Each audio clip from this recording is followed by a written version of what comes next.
morning. This is 8:25 GMT on Sunday, the 13th of September 2020, and we're doing the first edition of a number of editions of the World Exclusive Diagnosis by the KhoodeelaarTV campaign, coming to you from London, of the main newspapers called Fleet Street collectively. And the collective Fleet Street represents all the Englishistic, English-centric, England-centric, politically and racially titles typified by the Murdoch tabloid, the pornographic tabloid that Murdoch made billions out of while it was based in Tower Hamlets at Wapping for several years. Well, several decades, in fact. And Murdoch became a billionaire capable of buying USA right-wing pro-fascist platforms like the Fox News, etc.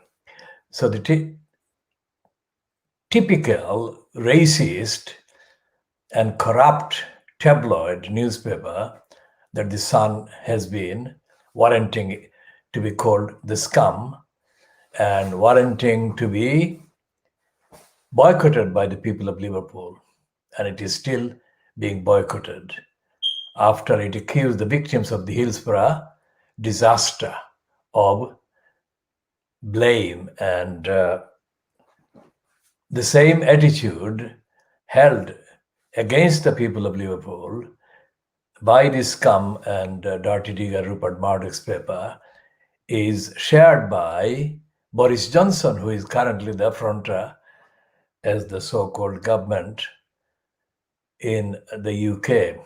And we shall be talking about both Boris Johnson and the scum at length in today's editions. This is coming to the viewer, whoever is viewing this, and we are not recruiting numbers and we are resisting the temptation by Facebook and others to pay for extra viewers. We are not posting or publishing or broadcasting in any expectation of any viewers, number one. Number two is that we are publishing and posting in our own rights and with our own claims to the copyrights and all the other legal rights. Anyone who wants to view anything that we have been broadcasting or publishing is doing that under the normal circumstances, but we do not need the psychology to know that somebody is watching this or will be commenting on this. That's the number one thing. It is there on the record and for any reference that anyone wants to make to it. The essential, the strongest point about our publishing is what we are saying, when we are saying it, and what we are saying it about. So this is the answer to Alistair Cook's letter from America that was broadcast by the BBC on radio for decades, and the other similar letters or whatever. So the assumption is that somebody would be probably accessing this, not at the same time as it is being broadcast, or maybe they will be doing that, but they will be accessing it at some time, at some point, and they will be looking at the contents and the diagnosis that we are presenting, the exclusive world diagnosis. And I am Muhammad Haque, who is presenting this, who conceived of this, and who will be presenting the main scheduled editions when we decide to start scheduled broadcasts. That is to say, we'll have a timetable every day, every 24 hours, in which we shall be publishing items either pre-recorded or as packaged with pre-recorded and live contents. And also we shall be covering the most important aspects of people's lives both in the East End of London and across England and across the world, depending on the topics and depending on the issues. We are totally opposed to nuclear arms, and we are totally opposed to all the weapons of mass destruction of any description. And we are opposed to wars because human beings have got more than enough ways to avoid wars and avoid murders, mass murders. And we are opposed to racism at individual levels, at organizational levels, at institutional levels, and at levels of nations, regions, states. And we are opposed to the media being racist and racistly controlled. We recognize the Black Lives Matter movement, but we don't think that it goes far enough to combat the actual incidents or violations of the lives of Black people or lives of African people, Asian people, under any pretext, either in the USA or in the UK or in Europe or in Greece, where the Greek police have been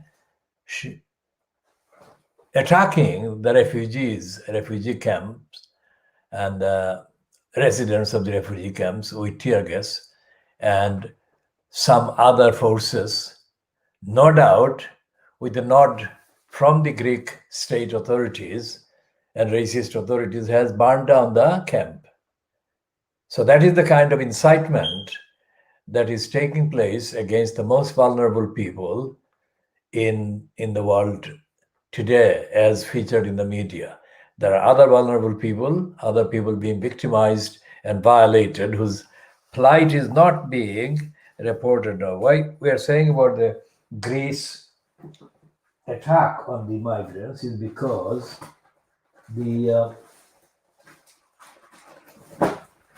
today's Sunday Times has got this picture of this person, this woman with a child, and the headline is Europe's Forgotten Victims. Yeah, so that's the immediate reason why we could see it. And the forgotten victims are, of course, the caption, that is the description to that picture, says a woman and her baby fleeing fresh fires on the Greek island of Lesbos, where the Moria refugee camp burned down last week. Yesterday, police fired tear gas at protesting asylum seekers who have been forced since the blaze to sleep in the street and endure food and water shortages. Now, this is the same category of lack of human rights and lack of protection that she and her baby and the other victims of the fire in Greece and the Greek racist attacks were supposedly entitled to under the international treaties, charters, declarations, conventions, and agreements that Greece is a signatory to. And the UK is a signatory to the same set of international human rights instruments. But what is happening in the current climate, where even supporters of Keir Starmer are openly saying that he may not be up to the task. Now, this is the issue, the human rights violations of the most vulnerable people on the soil of Europe or European countries, or in the waters of European countries. And Keir Starmer, whose handlers and promoters, I use the term handlers advisedly, have been promoting him as a genius, as such an intellectual giant. And they have given him another name. He's the forensic examiner of the evidence of shortcomings exhibited by the successive office holders on the conservative benches. And yet this is open, brazen violations of the law and the legal obligations that Greece is under, and likewise Britain is under, has been under. And yet Starmer has not made one squeak, let alone expressed any outrage. And the fact that this caption talks about these victims in Greece having to sleep on the street is not as far removed from the indigenous white people who are homeless and who are going to be homeless. At least 170,000 more of them are going to be made homeless in the next few weeks. When the ban on the eviction proceedings in the county courts is lifted. And again, the Labour Party is not making anything out of it or of it. Out of it politically, that is to expose the illegality and negligence and the criminality on the part of the Boris Johnson-fronted government. And the so-called spokesperson on housing matters, housing and communities, so-called, Thangam Debonair, that is one of the most extraordinary names to be found in the list of MPs or people. Thangam Debonair. It is open to all kinds of interpretations and phonetic kind of renderings, but we are not doing that. But just noting that Thangam Debonair has been a disastrous, incompetent, absolutely ignorant occupant of that so-called shadow post. She is a shadowy holder of the shadow post. She has nothing to say. What she says is less than kind of what an infant could say. What she says is absolutely worse than plastic kind of performance. And it is not representing the seriousness that the currently threatened evictees and homeless people face. And this is something that has to be recognized by the parliament, and it is not being recognized by parliament. So the difference between the Greek victims of the Greek island, the refugee victims, and the British domestic, indigenous, hundreds of thousands of violations of rights in housing is that there is no difference, because there is similar defiance of the law and the legal obligations by the British government. Boris Johnson is an active inciter of hatred against the asylum seekers and active defier of the obligations under international law. And this is not just a coincidence. This is the actual heart of the identity and the character of Boris Johnson. It is not being put together, and it's not being kind of presented as part of the same thing by any of the Fleet Street papers today. And it hasn't been by the weekday editions of Fleet Street. And because this is about Brexit. Boris Johnson's current kind of threat against the EU is about Brexit, that the EU is guilty of notice what I'm saying, guilty of abiding by the agreement it had signed. Just like Keir Starmer said that Boris Johnson couldn't even manage its incompetence, and Johnson's side said that he was using the wrong word. He probably meant competence, but no. Starmer on that occasion actually meant incompetence. And that was a double irony. So here, what is happening is that Boris Johnson is blaming the EU of sticking to the agreement, as if that is sticking to the agreement, abiding by the agreement is the wrong, and defying the agreement, violating the agreement, breaking the agreement is the right thing. And that is extrapolated to what is happening to the people in that island. Kind of, it has been burned down, their asylum, their kind of tent or camp. But essentially, they are in the same situation as the people in Britain facing eviction in their hundreds of thousands. And there is no squeak by the Labour Party, there is no squeak from the forensic lawyer, Keir Starmer, that there is nothing in the papers, including in the Observer or in the Mirror, Sunday Mirror, that amounts to a significant investigative kind of revelation about the dire, deadly, serious impact that the lifting of the court proceedings on eviction lifting of the ban on court proceedings on evictions would immediately unleash. And as I have been describing the role of the big charities like the shelter is in the housing, and its equivalent for animals is RSPCA, and poverty is Child Poverty Action Group, CPAG.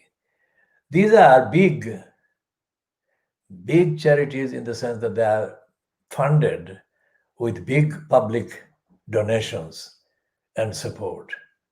But these are not performing the duty of protecting the animals, the RSPCA, or the poor at the CPAG, or the age concern, which is supposed to be looking after people of pension age and older than 50 years old, and the shelter about housing.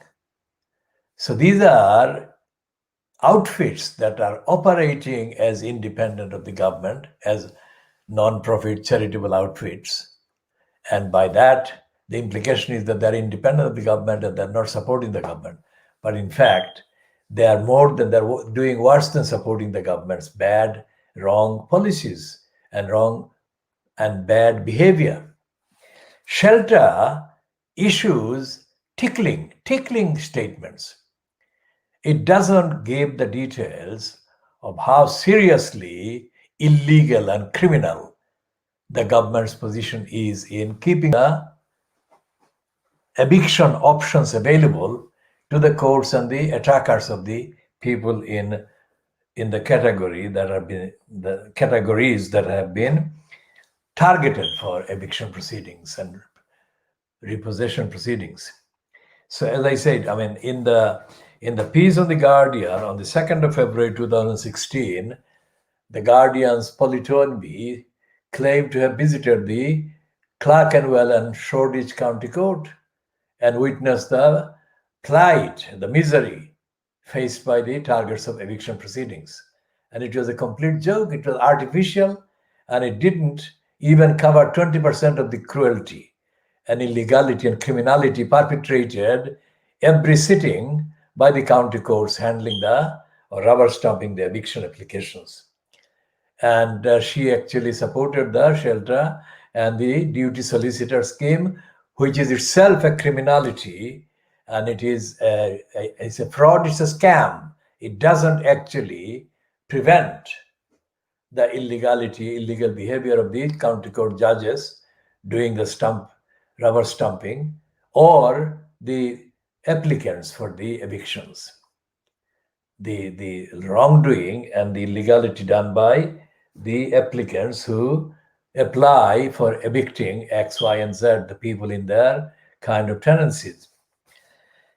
So the newspapers are not talking about, most of the newspapers are not talking about Greece. Obviously, the Sunday Times is doing that in a kind of tokenistic way. And let's see page 16, what it actually says there on page 16.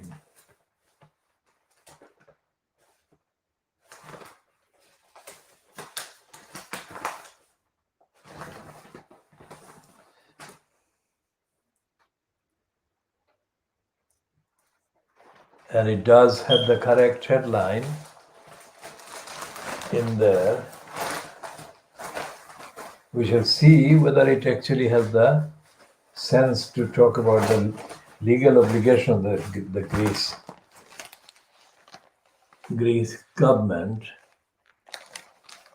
is flouting and breaking, or whether it is making any connection with that and the behavior of Boris Johnson attacking the people crossing the channel in dinghies and trying to get to the UK.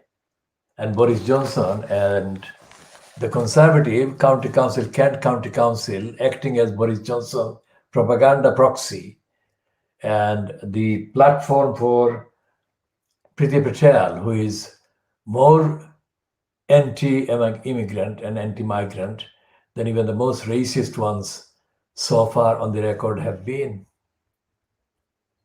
So we talked about this Greek item, but let's see. There is this item by Louise Callahan, the Middle East correspondent of the Sunday Times.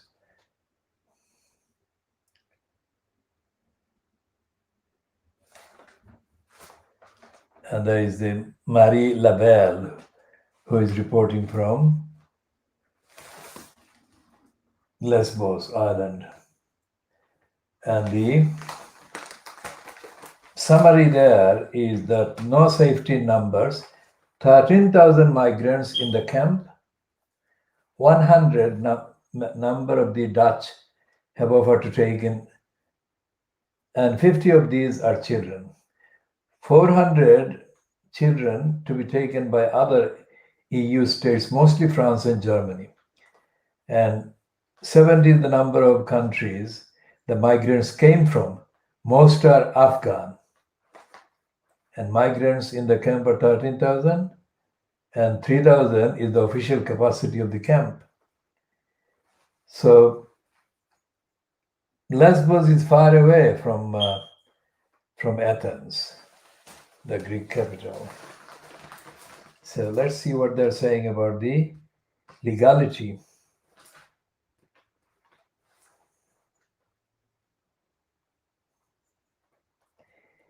And there is no real examination of the breaking of the law, the treaties, by the Greek authorities or by Boris Johnson.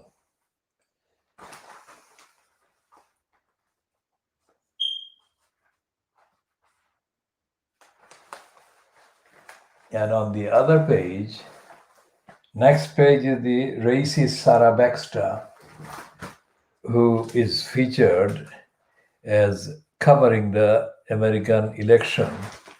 And she is confident that the Democrats will lose. And she is satisfied that the Trump will retain the presidency.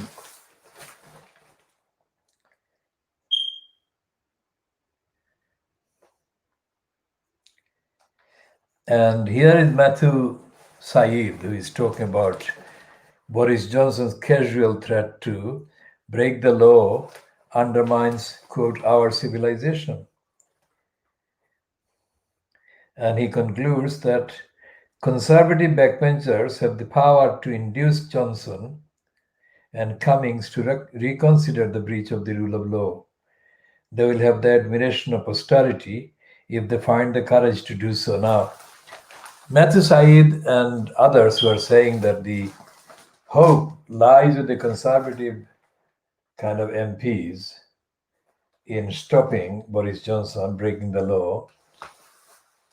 The evidence is that the Tories won't do that.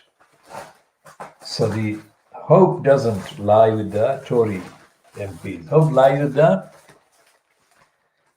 actual opposition MPs, the parliament. And there is no sign that the opposition is being mobilized by Keir Starmer.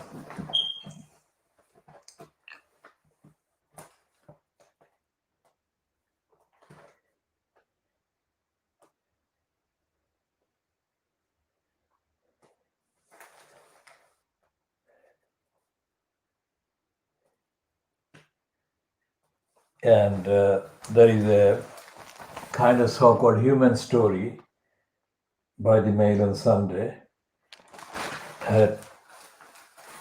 about a woman who gave birth in difficult circumstances without help from the NHS. And it said the NHS is put to shame by her ordeal. Now I'm looking for the sign, if there is any sign, that the Mail on Sunday has got any idea about what is happening on the Lesbos Island.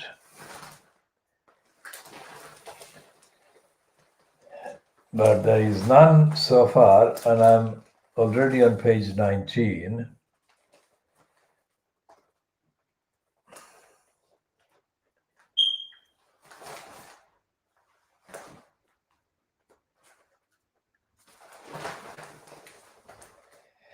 There are 2-page spread on a page 21, 20 and 21.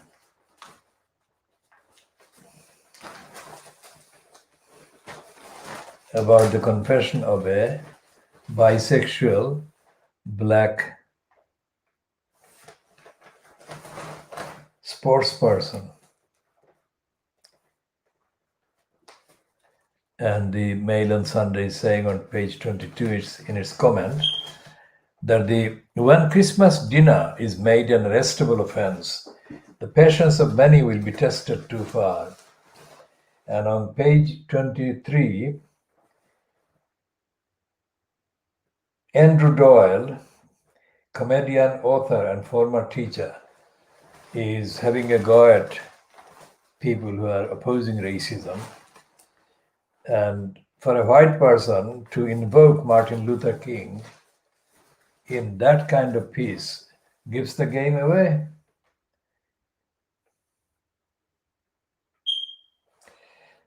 And this is the only nearly truthful kind of headline in a Mail on Sunday column by Peter Hitchens.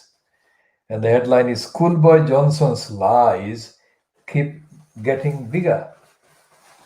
So that's the only one that comes anywhere near the actuality and the truth.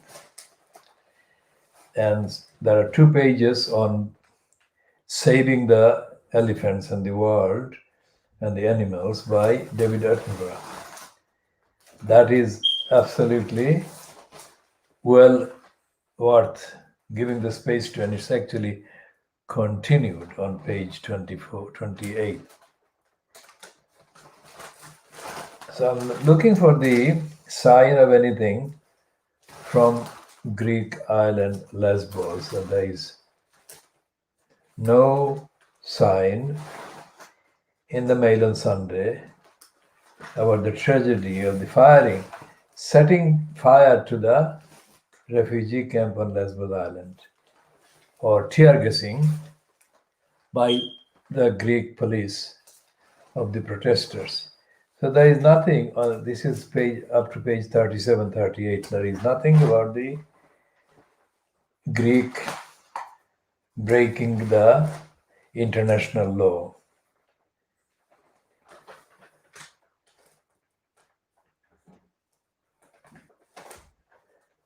And there is a piece by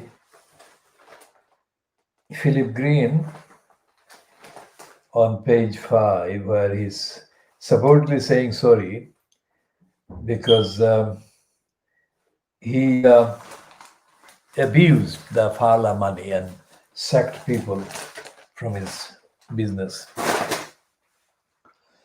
And so the Mail on Sunday, on Sundays, Mail on Sunday is in terms of circulation, the leader or one of the leaders, 2 of the leaders in circulation. And there is nothing about the plight of the refugees or the asylum seekers that have been attacked and are being attacked in Greece. And there is no mention of the breaking of international treaties by the Greeks. And the Daily Star on Sunday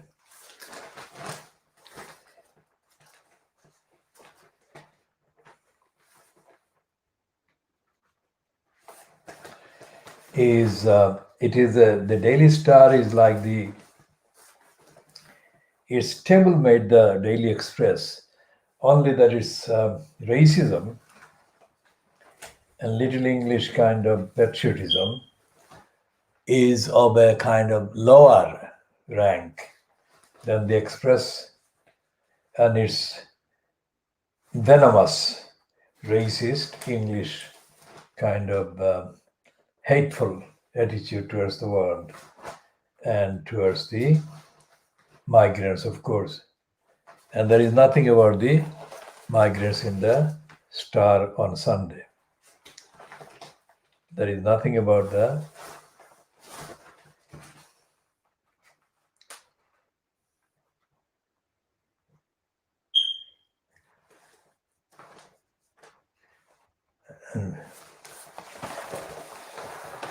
there are some unspeakable names that these papers give platform to. I'm not going to even speak their names. They're too bad.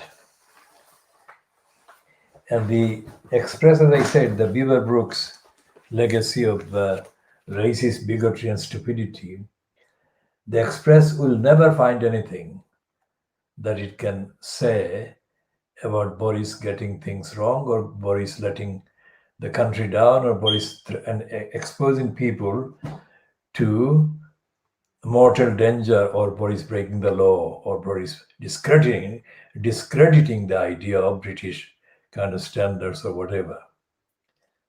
So they will find anything to hype up Boris Johnson as they're doing today. And there is no shortage of excuses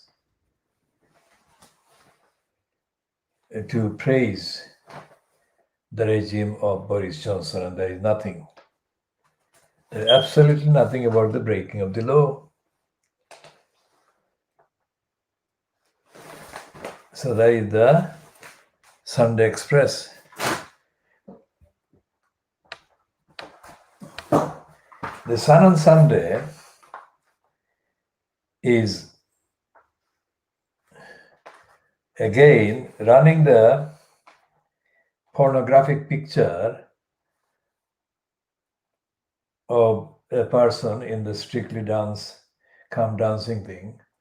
And there are the main front page lead splash is about the sports person. And there are other details, pornographic detail.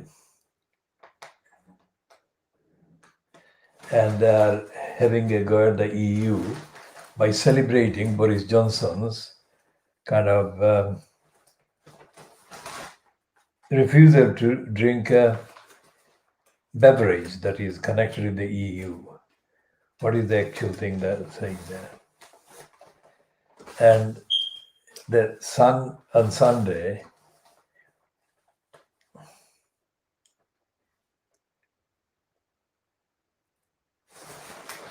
admits that the virus cases are rocketing, but it's not blaming Boris Johnson at all or his administration for anything.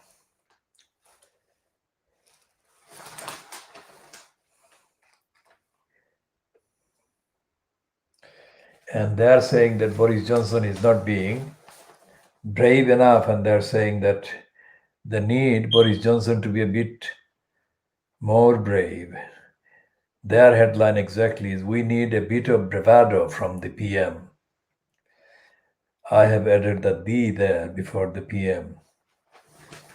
And it's absolutely stuffed full of garbage, brainwashing rubbish, And what is happening is that these are the millions of people being brainwashed and kept in brainwashed state of stupor and stupidity and ignorance.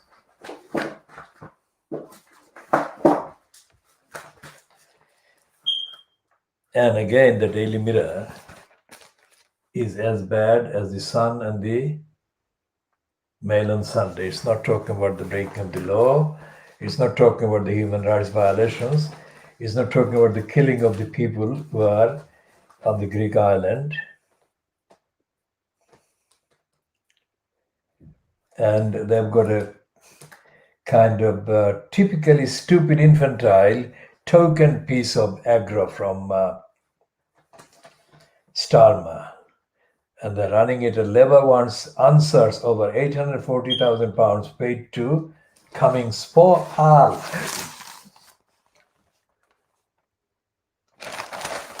The same people, Johnson and Cummings, are spending more than £100 billion of public money in bribing and paying their hedge fund managing co-criminals. And there is nothing about that in the Sunday Mirror. And the Sunday Mirror, its political editor is Nigel Nelson. Nigel Nelson used to be less racist and kind of a bit almost, some would say some of the things he filed were almost like real journalism. But he is completely dissolved into a racist of the type that can be found in the Daily Mail and the Sun and the Star and the Daily Express. So we have seen nothing except that Sunday Times piece about the Lesbos Island in the paper so far. There is one or two left there, and we shall do that investigation and diagnosis in the next edition. This is 9:03 GMT in the morning of Sunday, the 13th of September 2020. This has been part A of the at least two parts, more coming.